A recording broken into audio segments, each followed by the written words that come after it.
What's up, everyone? It's Thomas with Real Broker here in St. Augustine, and coming at you live every Wednesday at 8 p.m. going over the market stats, the news you need to know about, everything about buying, selling, or investing here in Northeastern Florida. And we're also doing a Q&A. So if you do have any questions, any comments, whether you're watching it live or you're watching the replay, make sure you fire them off in the comments below. I'd love to be able to help out, add my 2 cents any way that I can. As we start all these things off, I would love to know where you guys are watching from. Are you here local, or are you looking maybe from New Jersey or California? I'd really like to know where you are, so just let me know where you're from in the comments below. We'll go ahead and we'll get started on the market stats because that's what you guys want to know about right off the bat. And I'll go ahead and I'll share my screen. So we're going to take a look at the market stats from the Market Distillery. They come out on the 20th of every month. Last week I was not in town, so let me see here. So I didn't do my live stream, but we are back on it this week. So let's take a look at the market dashboard here, provided by Alex Stewart at the Market Distillery. You can check him out on Instagram at the Market Distillery. And this kind of gives a good overall look at what our market's looking like, right? So the balance between buyers and sellers, it's changing constantly. But let's see here. We're at 3.24 months of inventory in total for the Northeastern Florida area. So we're talking about Jacksonville, St. Augustine, Palm Coast. We have 3.5 months of inventory. And for the layman, essentially means that if we were to stop putting homes on the market today, in 3 months, all of our homes would be gone. So as we go towards the end of the year, our market is cooling, which is what we all expect typically. As we go towards the end of the year, we have a fall slowdown, and then we have essentially what we call a Santa rally as things start to pick up a little bit, at least in our area here. It's not for all markets across the area. The number of homes for sale increased by roughly 400 properties last month. Interestingly enough, though, we have 15% fewer homes for sale compared to the same time last year. While inventory is increasing, we still have a shortage. So I know a lot of people mention that, like, hey, I've seen some homes sitting on the market a little bit longer, and that definitely is true. But we're not having as many listings come new to the market as we did at this time last year. And that's because of the interest rates, because of what's going on in the world. Home prices dropped 2% from last month, but are still 1% higher than the same time last year. Now, we're talking about the median sales price across the entire Northeastern Florida area. So there are going to be pockets where you're going to see even, especially when you're talking about the average sale price, where it's going to be lower than this time last year, where it's going to be higher depending on the neighborhood that you're in. But in general, 1% year over year, which is pretty astounding considering that interest rates are at 8%. Closed sales, which is, we talked about this, guys, the real estate crash that we've been talking about is not in prices, it's in transactions. We are at 2008 level transactions of sales. I think 2008 was 4.3 million home sales. Or no, we're at 4.3 million home sales right now. And I think 2008 was 4 million home sales. So closed sales were down 10% compared to last month. When put in context, we can see an even bigger drop in sales in September of last year's. Buyers are expecting the higher rates this time around. So let's talk about the rates real quick, guys. Look at this chart here. So we could see this time last year, interest rates for the 30-year were 6.7. And in today's world, we're at 7.31 on average. But there are people, depending on your credit, where you're going to be getting an 8% interest rate. So not exactly what you want to hear. Supply, we have 6,724 active listings in September of 23, and then we have 7,459 in September of 2022. So once again, not where we want to be. We're looking for more homes to come on the market, and I expect that to happen as we go through these winter months and as we get to the springtime, and then the springtime will really start to open up. Demand. Days on market of September 23 is 34 days compared to September 22 is 27 days. So it's a 26% increase, which sounds huge, but in reality, it's 7 days. So it's taking a week longer to sell a property than it did this time last year, which I think is it's pretty interesting. So we can just take a look at these market trends, which is something that he puts out for all of us here. Overall, the long-term supply is down. Right? The active listings in the market are increasing as they tend to do in the fall, but we are still below inventory levels of 22. In the short term, we've seen that increase, right? Because buyers have been pushed off the fence because of interest rates. So We're seeing more homes on the market, which is a good thing if you are a buyer because there's more options available. Demand, pending sales is pretty much flat. Nothing's really changed on the long-term side of it, right? Declining since spring and are still above the same time last year, a sign of relative strength, right? Now, this time last year, interest rates were about 1.5 different. Short term, we're down, right? So pending sales in July, 2,400, September, 1,900, right? We dropped below 2,000 pending sales. It's expected that closing in October will fall below 2,000 as well. Once those numbers come out, we'll of course let you know. Rates on both the long term and the short term, as we just covered, are up, right? So we're not really excited about that, but it's just what it is, guys. There's nothing we can do about it. One thing to note is that the Fed, Jerome Powell, did say that they're not going to be raising or lowering the federal funds rate, right? He's still on this battle to fight inflation. They also said they no longer have a recession. They're typically saying like, hey, we think there might be a recession happening here in the future. They've actually taken that out. So they don't think a recession is going to happen. I personally believe that we've been in a recession since January of 2021. Who knows, right? The economic indicator and the goalposts of what a recession is has changed over the years, and we'll continue to stay on top of that, guys. But this is a good news for the market because the federal funds rate is staying the same, trying to kill that inflation, get it back down to 2%. Will that work? Will it not? I don't know. He did also indicate that if there was a major economic factor that would cause them to essentially turn the money printer back on, he didn't say it outright, but he said like, hey, if we got to do it, we'll turn the money printer back on. So if that does happen, then interest rates will definitely go down, and then we'll be in a different world economically. Whereas right now, the hard thing is the Fed is raising rates, so that makes borrowing harder. But at the same time, our government is spending money like no tomorrow, right? So they're spending money out the wazoo, kind of doing the inverse of what the Fed actually wants. So it's not a great situation, but hey, it is what it is. Not much that we could do about that, guys. I forgot to switch this over here, but we're all just along for the ride, and I'll of course keep you updated on it. But let's head into the news stories that you guys need to know about if you're considering about buying, selling, or investing here in the area. And this is something that's big amongst the real estate agent community, right? Realtors found liable for $1.8 billion in damages and conspiracy to keep commissions high. That is a humongous number. This has been going on for a long time. The National Association of Realtor and some residential brokers have been found liable for nearly $1.8 billion for conspiring to keep commissions artificially high. A Missouri jury on Tuesday found the National Association of Realtors, liable for $1.8 billion. The lawsuit covered home sales that took place between April 2015 and June 2022. And it's not done yet, guys. That could actually keep happening. There's another. Of course, the National Association of Realtors is going to appeal that, and we'll see what happens on that end. But from what I understand of this case here, it's essentially saying that all of the brokers have colluded and said, like, hey, there's the standard of what we're selling homes for is 6%. So when you go talk to a seller about listing their home on the market, don't budge from 6%. Now, the crazy thing is like, if you're working in this business, that's negotiable. And we've seen interest rates actually come down. We've been the industry itself has said commission compression, right? And that's of course because of the increase in pricing, where you're going to get paid the same amount because the home values have gone up so dramatically in a lot of places. So the commission compression is happening, and it has been happening. When I lived in New York, most of the homes there, I think the average sale price when I lived in New York was around $750,000, if I remember correctly, in Brooklyn. And the average commission was 1.5% to 2%, right? For a buyer's agent, if you're bringing a buyer to the property. So you'd think the listing agent's probably making as well 1.5% to 2%.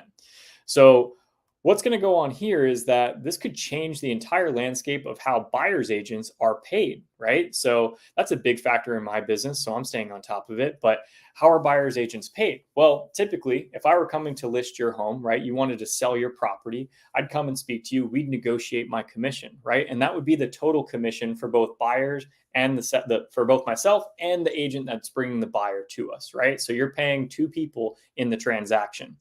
What this is essentially saying, if this lawsuit keeps going down the road, is that buyer agent commissions could be completely wiped out, right? So there'd be no representation on the buyer side.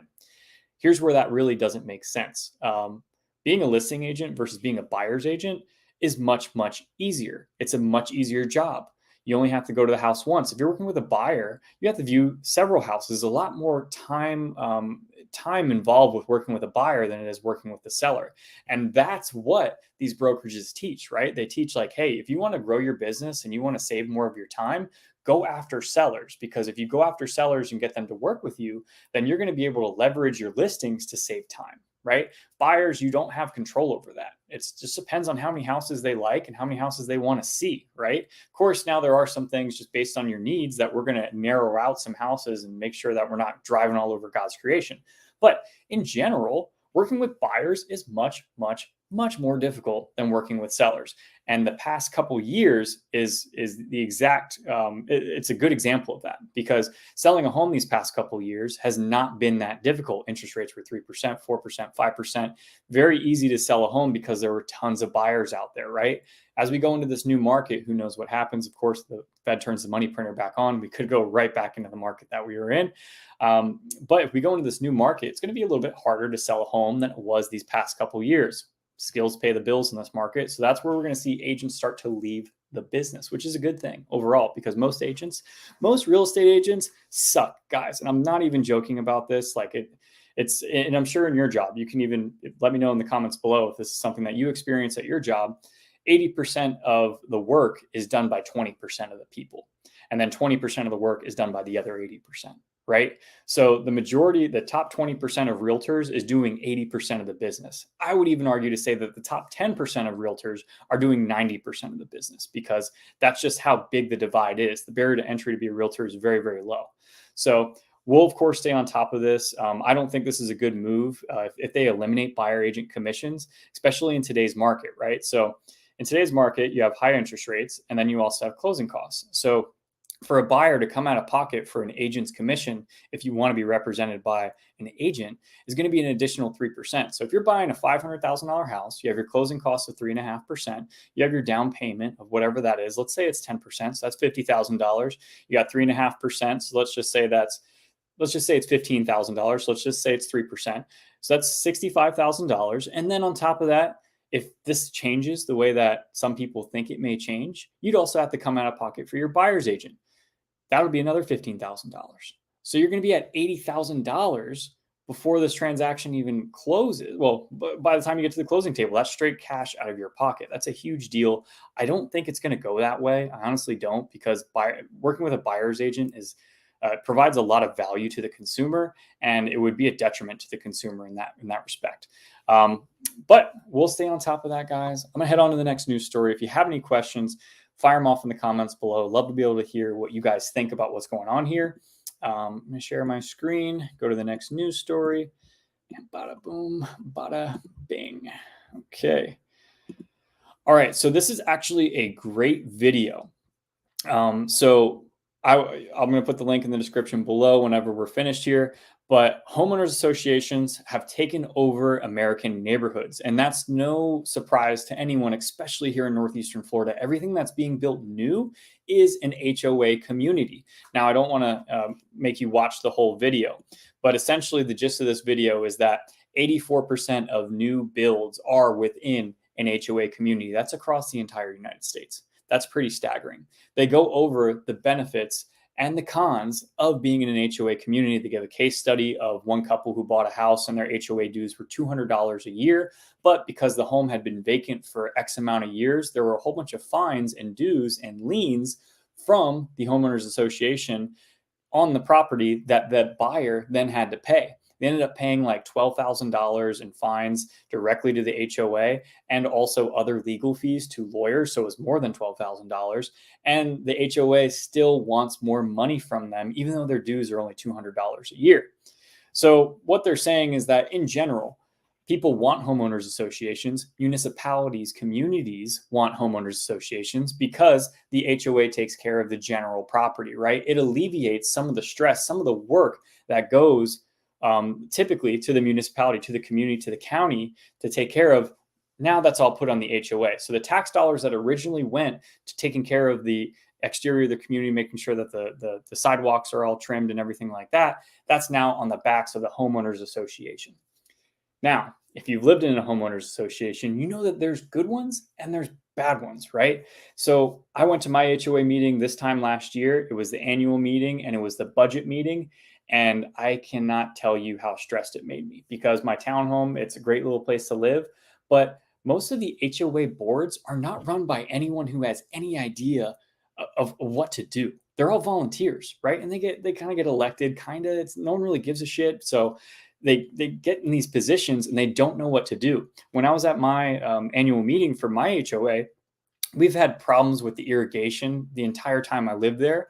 And they were talking about getting the irrigation fixed. We also needed to have roofs fixed.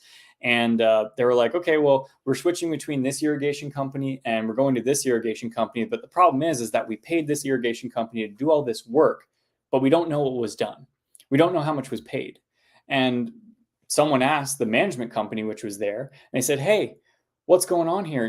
Where are the receipts for this? And they said, well, actually, we don't handle that. The president of the HOA approves and keeps all receipts. And everyone looks at the president of the HOA and she says, I don't have anything.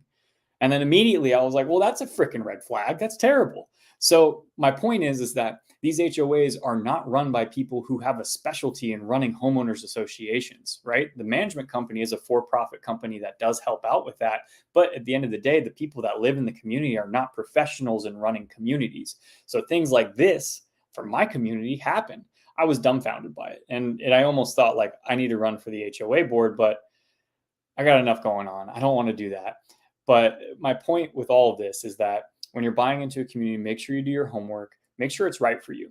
And also, I believe, this is just a theory now, I believe that if you buy outside of an HOA community, your property value is going to be worth more than homes within an HOA community. And that's because 84% of them are going to be built into HOA communities. There's going to be an abundance of HOAs, right? Tons of them. And that's how it is here in St. Johns County. And they say that on average, living in an HOA increases your property value by 4%, right? So 4%, they did the median, I think, sale price of the entire United States. It came out to roughly $12,500. But if you have monthly dues of $200 a month, that's $2,400 a year, you're at 6 years until that gap is made. Most people move out of their home between 7 and 9 years. So it's really a wash. It doesn't really matter. That's at least my perspective on it. I think here in St. Johns County, if you're looking to buy and you're kind of teeter-tottering between HOA, non-HOA, I get the appeal to HOA communities, but the non-HOA communities where you don't have the amenities, you don't have the overlords of the HOA above you, I think they're going to go for a premium here in the future. So let me know what you guys think below. Looks like we have some comments. Let me answer these real quick. Oops, sorry. Get to these. Let's see. We got my boy here, Nova Productions. HOA won't let me put a tiny home in my backyard and Airbnb it.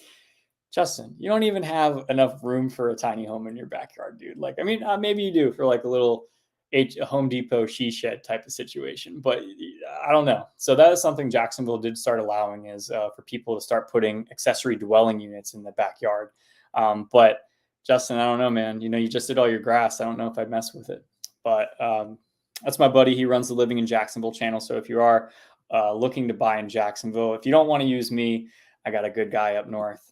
JJ Patterson, let's see. There used to be only seller's agents and commission was based on how much energy such expense was being put into the sale, advertising, time, showings, open houses, mailing, phone campaigns, MLS. Yeah, and that all changed, I think, in the early 90s or late 90s, I believe. So now you pay, for the most part, every place is different, right? So, for example, New York, New York City, they're not a part of the National Association of Realtors. So you could offer out to a buyer's agent commission $0. You could offer out nothing. And in that case, the buyer agent would need to have a buyer broker agreement with their customer saying like, hey, if a commission's not offered, then you're going to be paying me. So that could be what we're going to go to when all the dust settles. Once again, I don't see that happening. It's not in the best interest of the consumer. And if you're a seller, you're a buyer. So you're paying in on one end, on the selling end, it sucks. You're like, oh, I got to pay this huge commission. But then on the buying end, you don't. So it worked both ways for you. So appreciate your comment though, JJ, really do. Like to know where your expertise comes from, or if you're just speaking on just being a seller. Now, commission seems disconnected from effort, just percentage of sale, easy to figure, but doesn't make sense, just like an expected tip.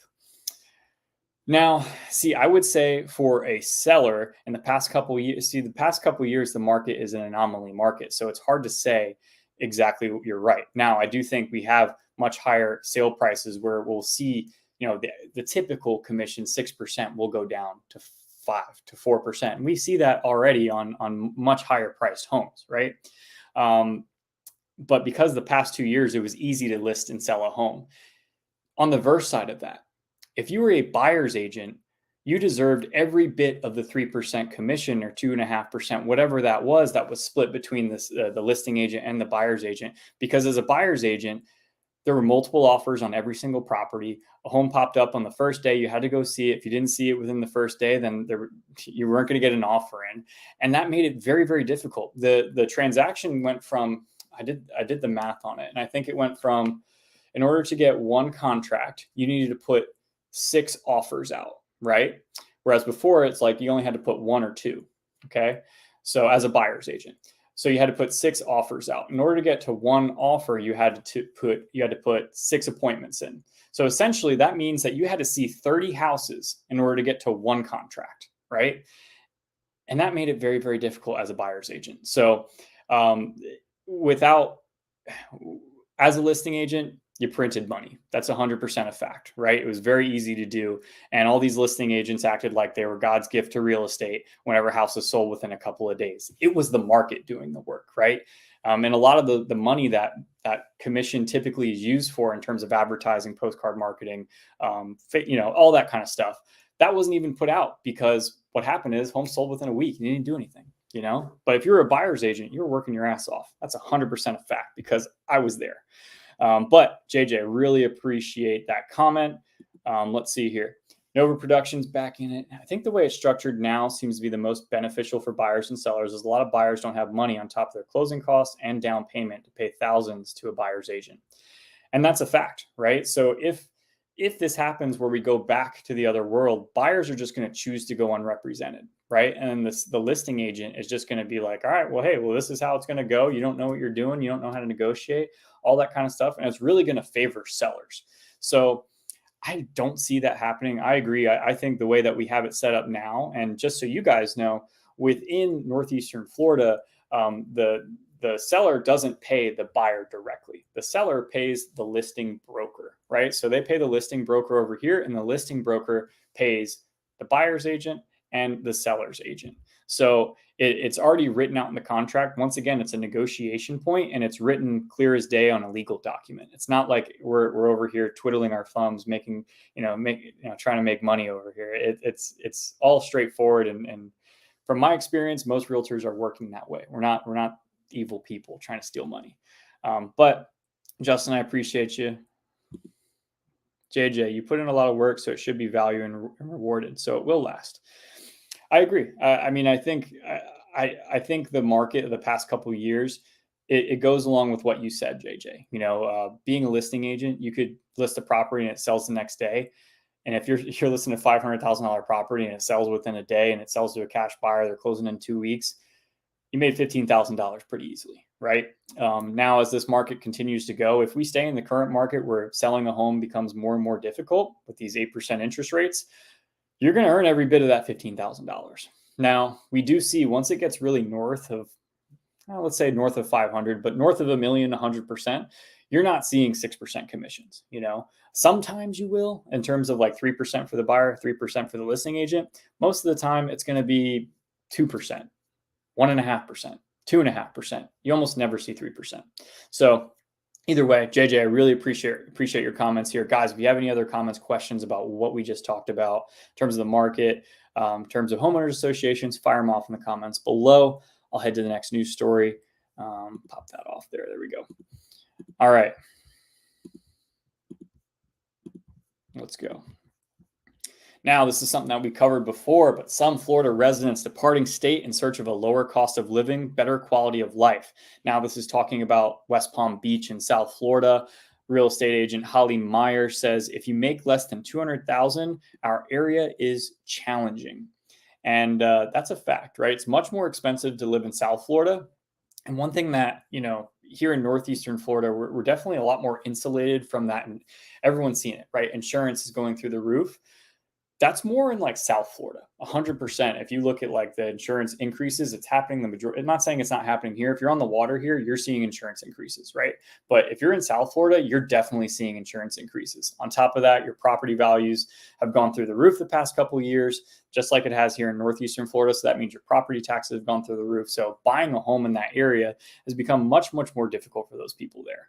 So what we're seeing, and even myself, we're working with people that are moving from South Florida to our area. They're looking for a different lifestyle, a more affordable lifestyle.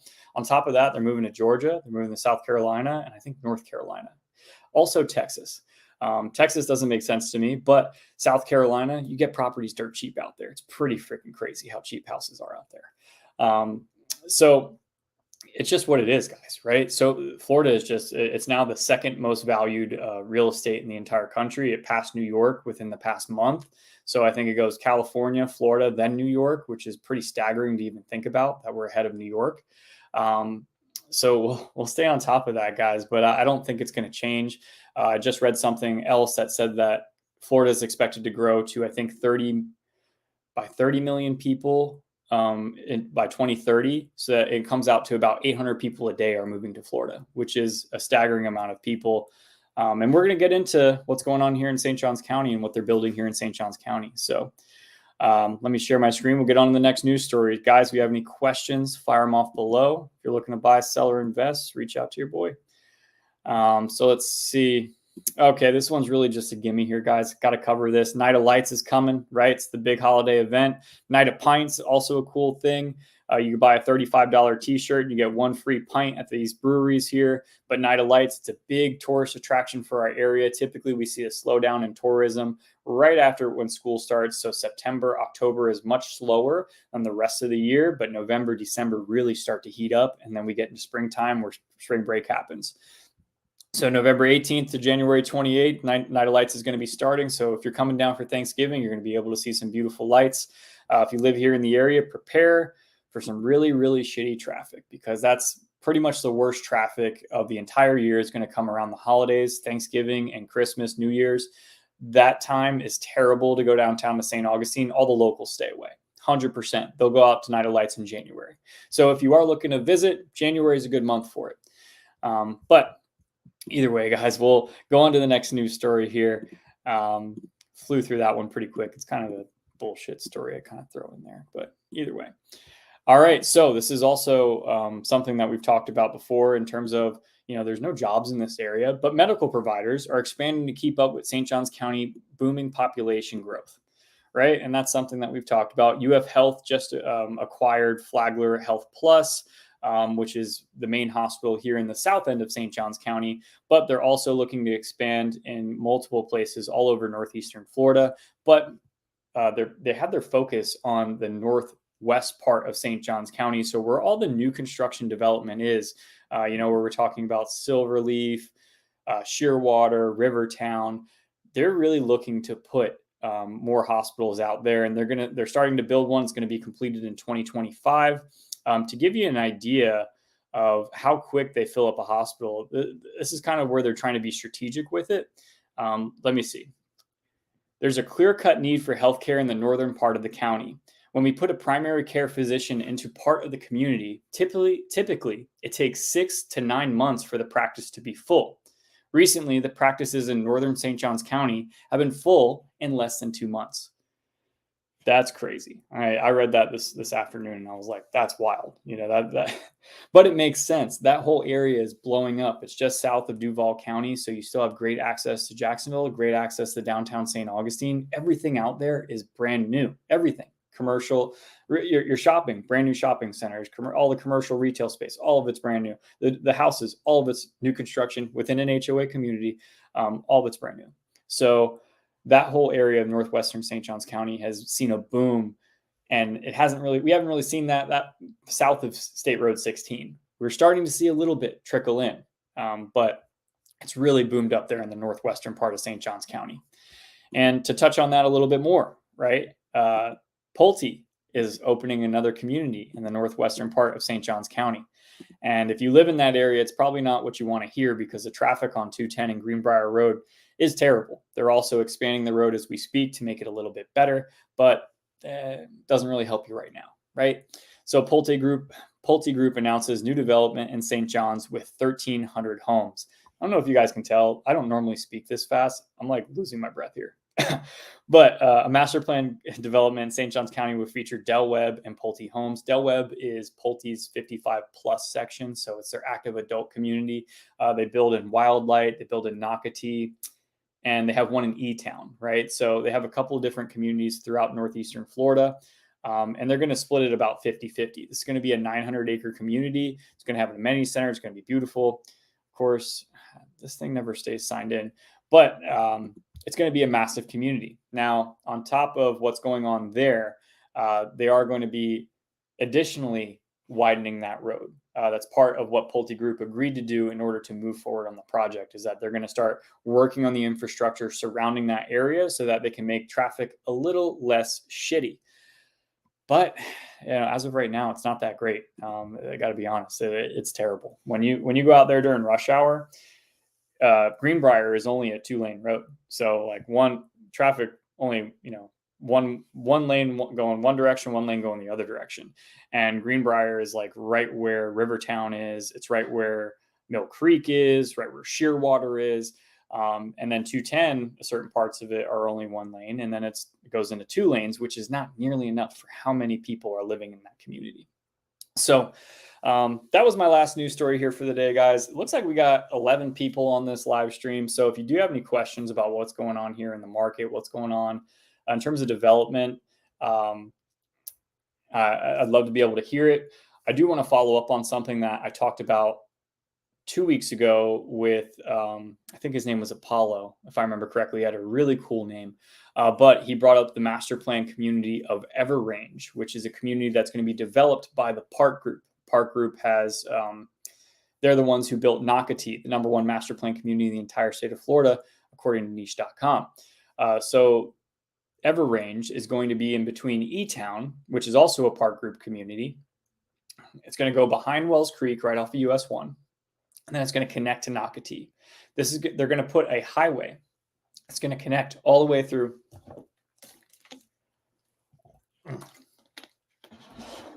Sorry.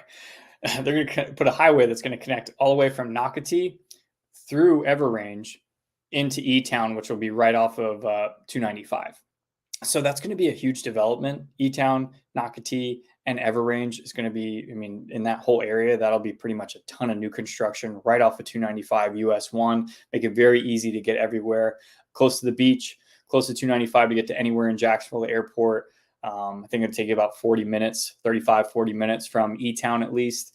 To get down to St. Augustine, going to take you about 40 minutes as well. To get to downtown Jack's, probably going to take about 25, 30 minutes. To get to the beach, probably going to take you 20 minutes.